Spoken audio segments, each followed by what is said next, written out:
욥기서 31장 1절에서 8절 교독해서 보도록 하겠습니다. 내가 내 눈과 약속하였나니 어찌 처녀에게 주목하랴.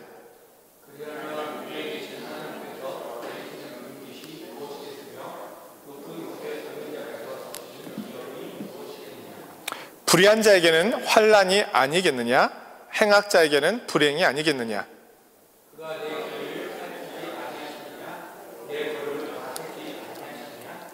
만일 내가 허위와 함께 동행하고 내 발이 속임수에 빨랐다면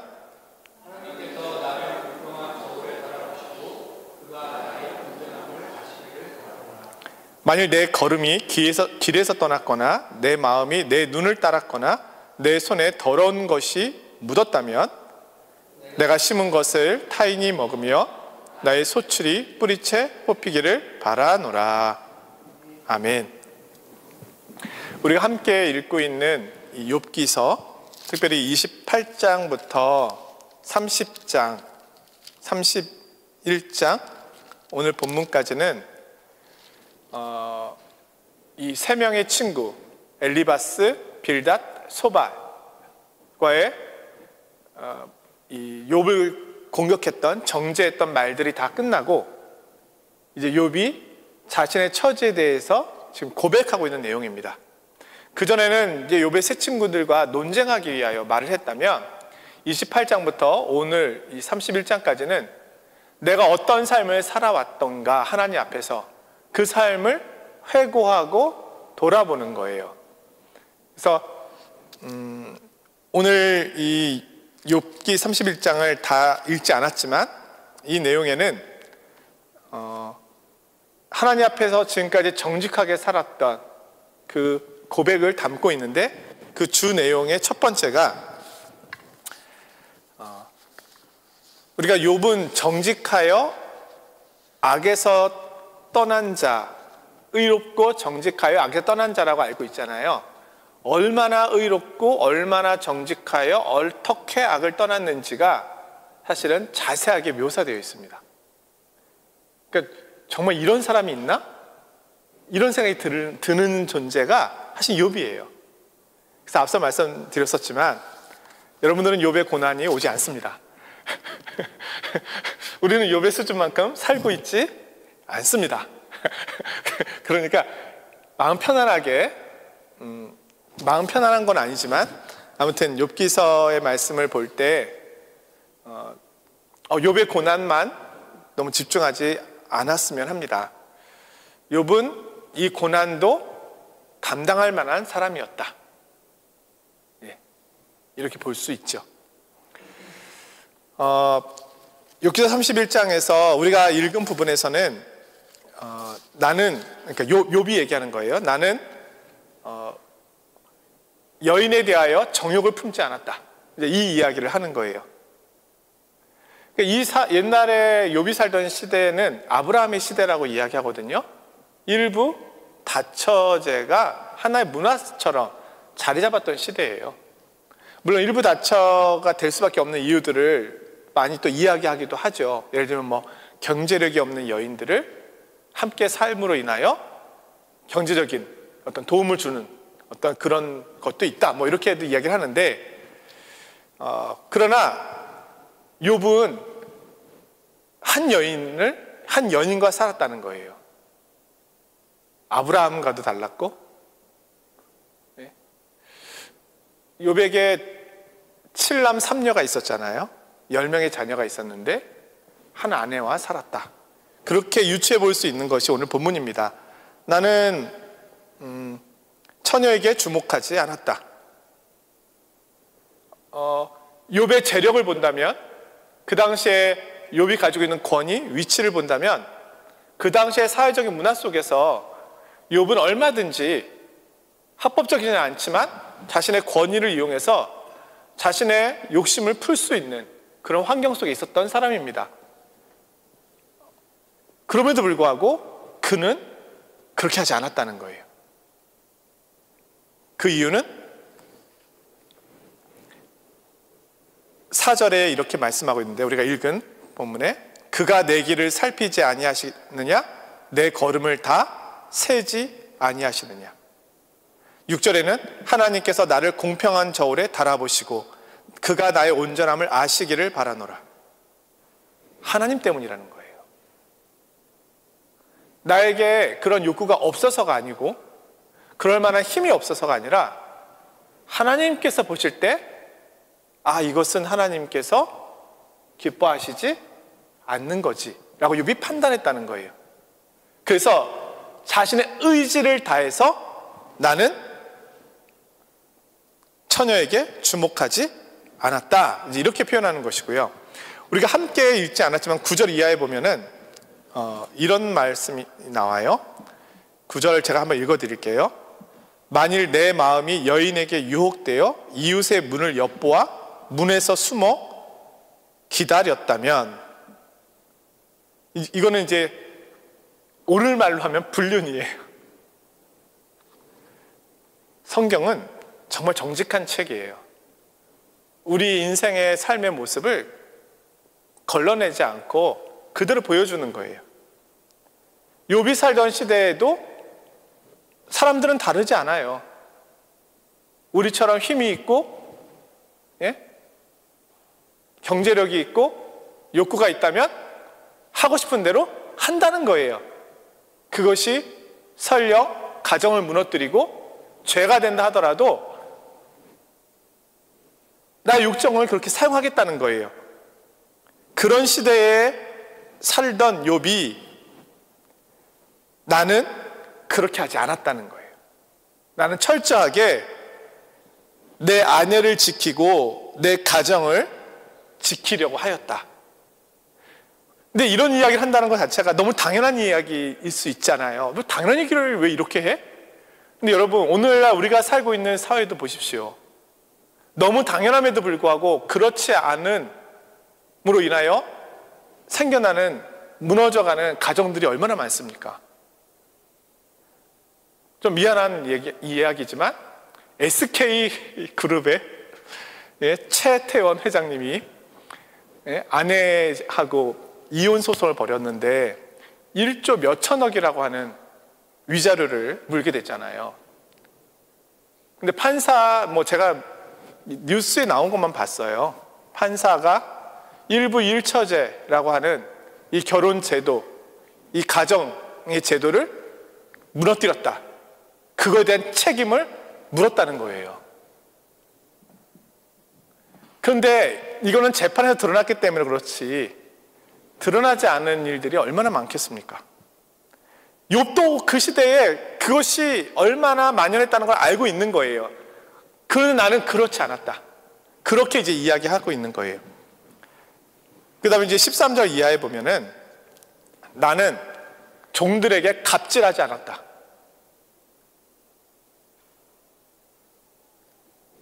여러분, 가지고 있는 사람은 가지지 못한 사람에게 갑질한다는 것이 쉬워요. 그렇잖아요. 교수님은 조교에게, 그렇죠? 군대 계급사회, 상사는 아랫사람에게, 직장에서. 근데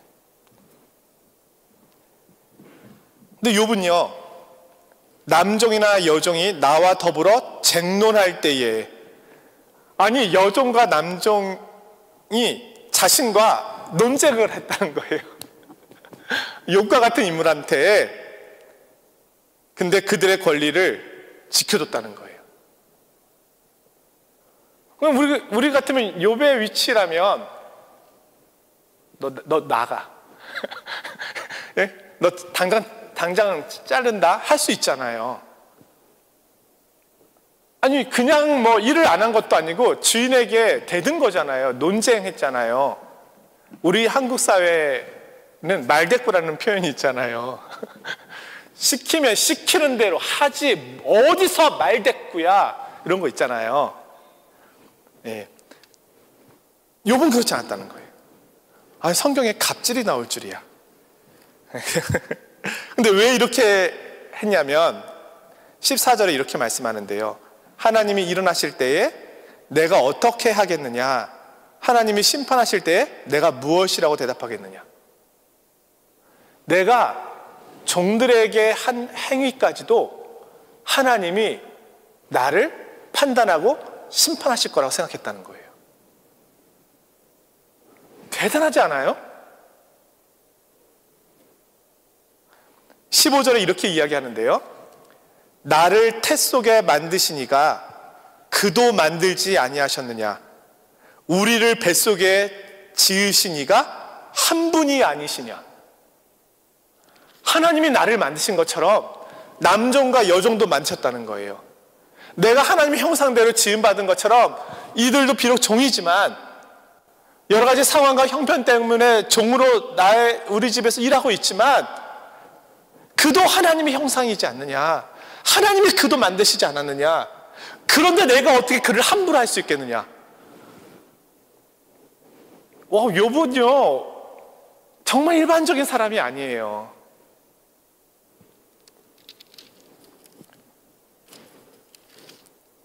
내가 언제 가난한 자의 소원을 막았거나 과부의 눈으로 하여금 실망하게 하였던가? 그런 적이 없대요. 가난한 자를 그냥 돌려보낸 적도 없어요. 그뿐만이 아니에요. 18절에 이렇게 이야기하는데요. 실상은 내가 젊었을 때부터 고아 기르기를 그의 아비처럼 하였으며, 고아를 길렀대요. 욥은 요즘 보육원이라고 얘기하죠. 한국에서. 그렇죠? 고아원이라고 안 하죠. 보육원의 원장님과 같은 분이었어요. 갈 곳이 없는 이들, 불의의 사고로 부모를 잃은, 불의의 어느 누가 고아가 되고 싶겠습니까? 그러나 어떤 사건으로 인해서, 질병으로 인해서, 이 당시엔 질병도 많았겠죠? 부모님이 돌아가신 거예요. 없어요. 혼자 남았어요. 그런 고아들을 아버지처럼 길렀다. 젊었을 때부터. 나이가 들어서부터 한 게 아니에요. 젊었을 때부터 이렇게 했다는 거예요. 내가 어렸을 때부터 과부를 인도하였노라. 어렸을 때부터 과부, 남편이 없는, 당시의 과부는 혼자 생계를 이어나가기 어려운 분들이잖아요. 이들을 도왔다는 거예요. 그들을 그냥 지나가지 않았대요. 무슨 이런 사람이 다 있어요? 네?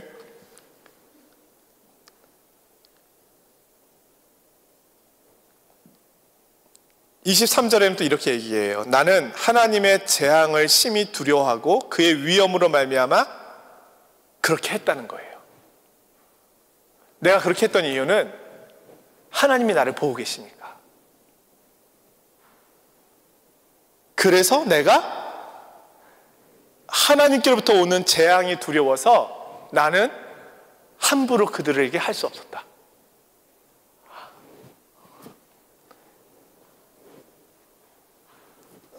사회적으로 약한 이들을 욥은 살피고 도왔습니다.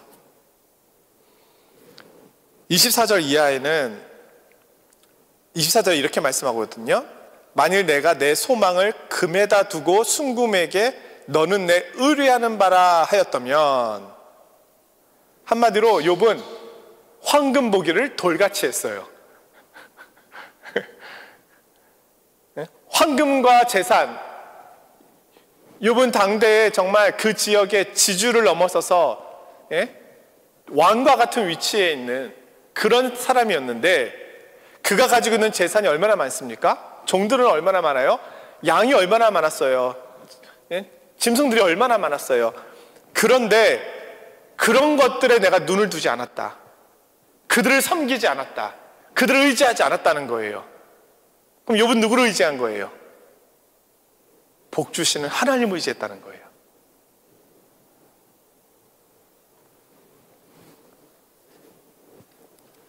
그뿐만이 아니에요.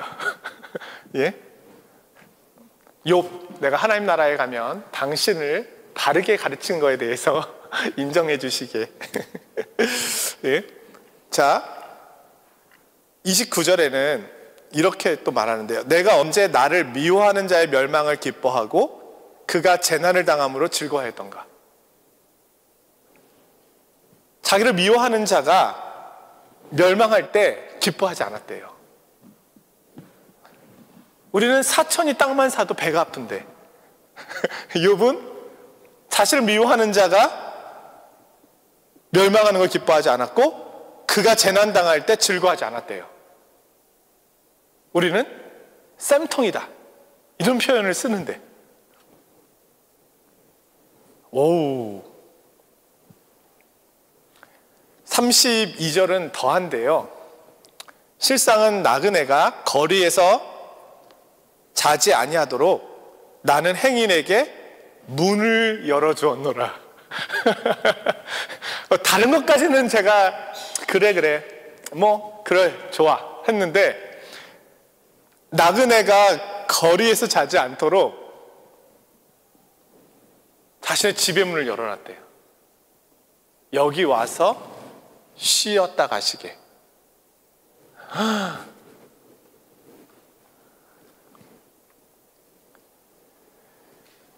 욥이 이런 얘기를 왜 합니까? 앞에서 친구들이 욥을 어떻게 정죄했어요? 너는 고아를 멸시하고 과부를 멸시하고 약한 자를 학대하고 스스로 잘난 체하고, 그래서 하나님께서 너에게 이런 재앙을 내리시는 거잖아. 겉으로는 네가 도와주는 것 같았고 약한 자를 도와주고 선행을 베푸는 것처럼 보였을지 모르지만 하나님은 너의 중심을 알고 계셨잖아. 너에게 이런 재앙이 온 것은 네가 사람들 볼 때는 그렇게 했지만 보지 않을 때는, 뒤에서는 네가 다른 짓을 했기 때문이잖아. 하나님은 너를 아시잖아. 그래서 이렇게 너에게 재앙이 온 것이잖아. 그러니 빨리 회개해. 이것이 욥의 세 친구들의 일관된 내용이었잖아요. 그런데 욥은요, 전혀 그 반대였다는 거예요. 우리가 이 세상을 살아가면서도 이 정도의 사람을 보는 것은 불가능합니다. 모르겠습니다. 원래 잘 안 보일 수도 있겠지만, 근데 이 사람은 재력가니까 유명인이거든요. 유명인 중에 이런 삶을 산다는 것은 정말 그렇게 알려진 사람들은 찾기는 쉽지 않을 것 같아요. 대단한 욥입니다.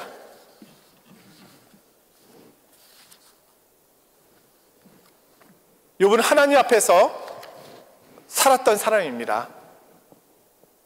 하나님을 경외하고 악에서 떠난 자였다.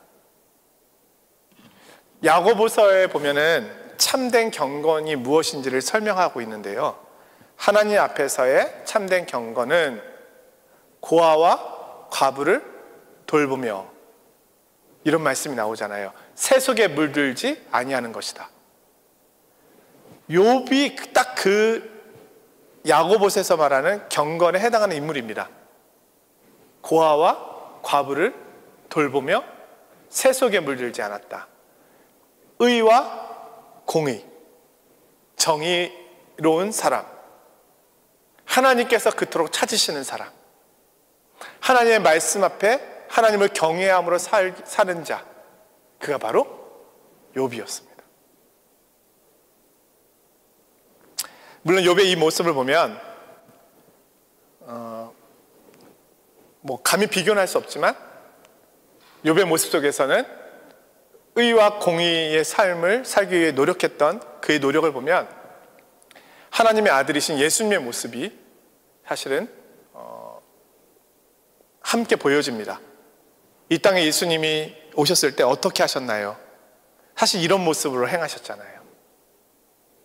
세리와 죄인의 친구. 많은 여인들이 예수님을 따랐는데 그 이유가 무엇이겠습니까? 예수님이 머리만 이렇게 탁 날려도 여인들이 와우 네? 그러진 않았을 거 아니에요. 그에게는 흠모할 만한 아름다운 모습이 없었다.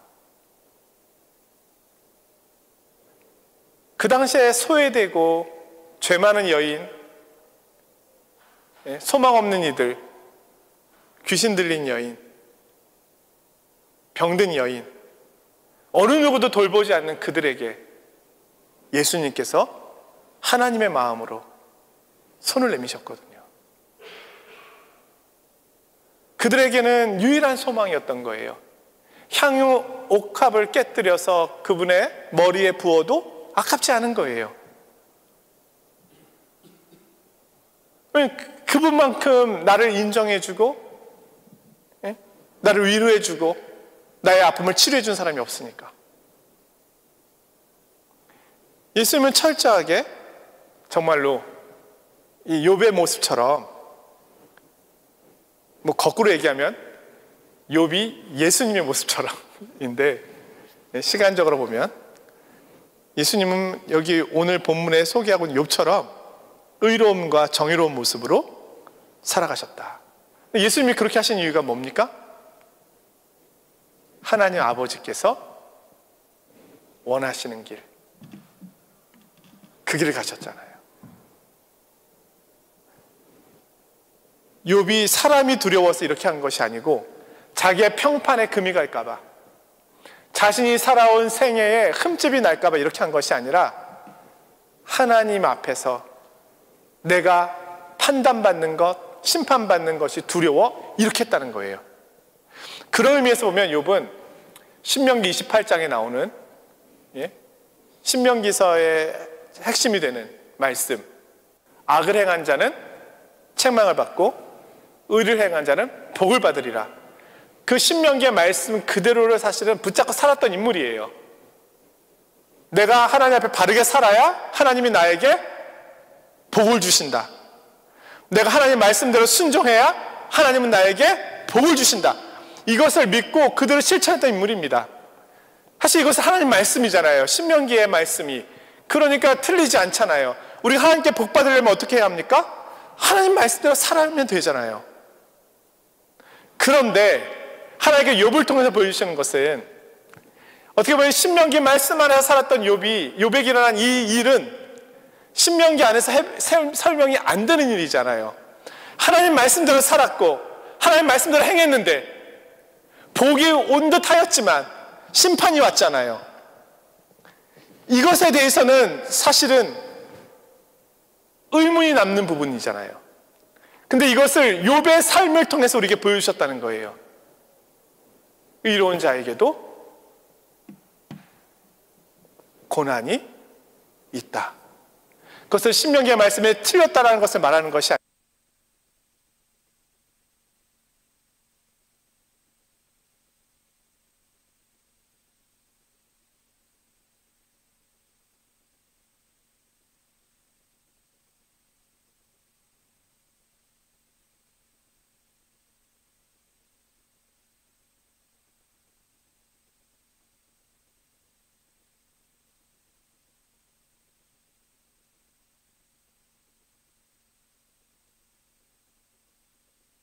이렇게 정말 보기 드문, 이 땅에서 볼 수 없는 의로운 욥이 최종적으로 하나님께 자신의 억울함을 토로하는 모습으로 끝이 납니다. 35절에 이렇게 말씀하는데요. 누구든지 나의 변명을 들어다오. 나의 서명이 여기 있으니 전능자가 내게 대답하시기를 바라노라. 나를 고발하는 자가 있다면 그에게 고소장을 쓰게 하라. 욥이 하나님을 고발해버립니다. 하나님을 피고로 원고를 만드는 거예요. 하나님을 재판석에 세우는 거예요. 욥이 하나님을 고발했어요. 고발장에다가 자기 서명을 남긴 거예요. 하나님이 고발당한 이유는 하나님이 전능자이시기 때문에 그래요. 엘 샤다이, 전능하신 하나님. 나는 전능자이신 하나님 앞에서 나의 모든 행위를 아시고 나의 삶을 아시고 나의 형편을 아시기에 말 한마디 행동 하나 이 모든 거에 나는 주의를 하면서 여기까지 왔는데 어떻게 모든 것을 아시는 그 하나님이 나에게 이렇게 가혹하게 나를 책망하실 수가 있는가? 그것에 대하여 나는 하나님을 피고석에 세웁니다 하고서 고발해버린 거예요.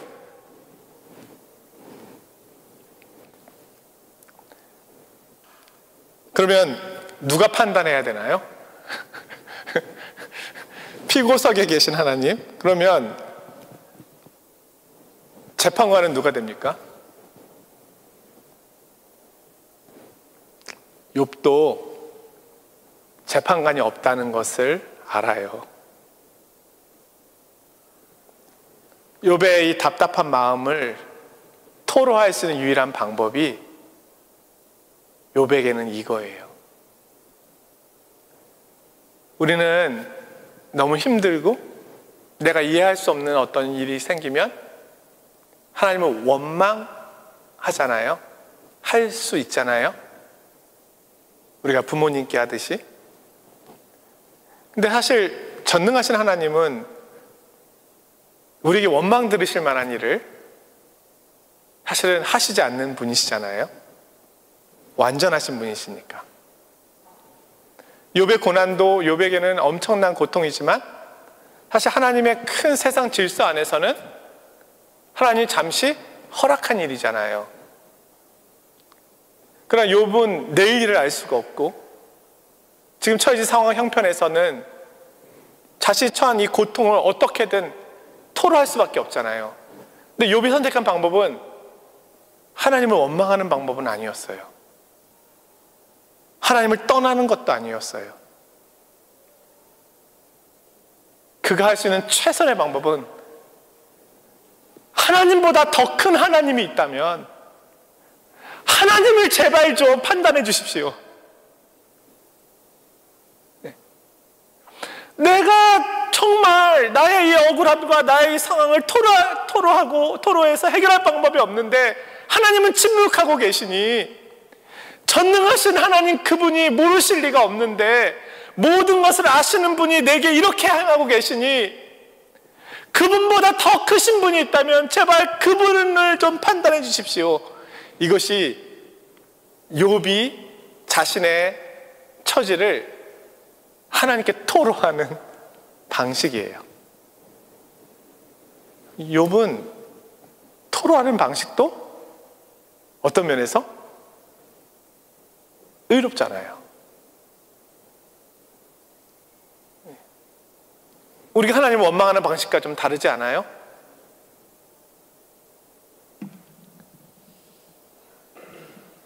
욥은 지금 고발장을 써서 하나님을 고발해 버렸습니다.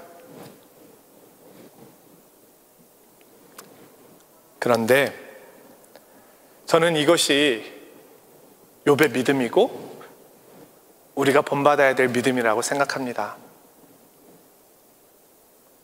우리가 하나님을 떠날 수 있습니까? 하나님을 떠나 살 수 있나요? 하나님 없이 다른 신을 섬길 수 있습니까? 다른 신을 찾아갈 수 있나요? 하나님이 내 인생 가운데 오셔서 내가 죄 가운데 있을 때 나를 훈계하실 것이고 그러나 늘 내 곁에서 나를 위로하시고 나를 도우시고 나를 인도하실 텐데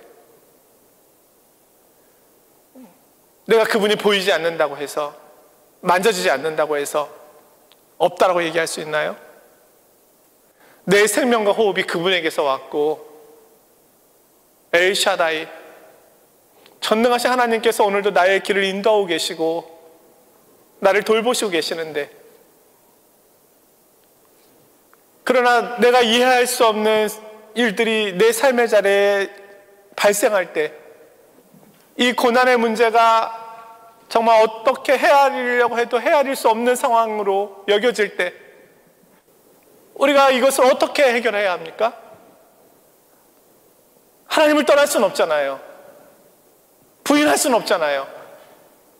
어떻게 해야 합니까?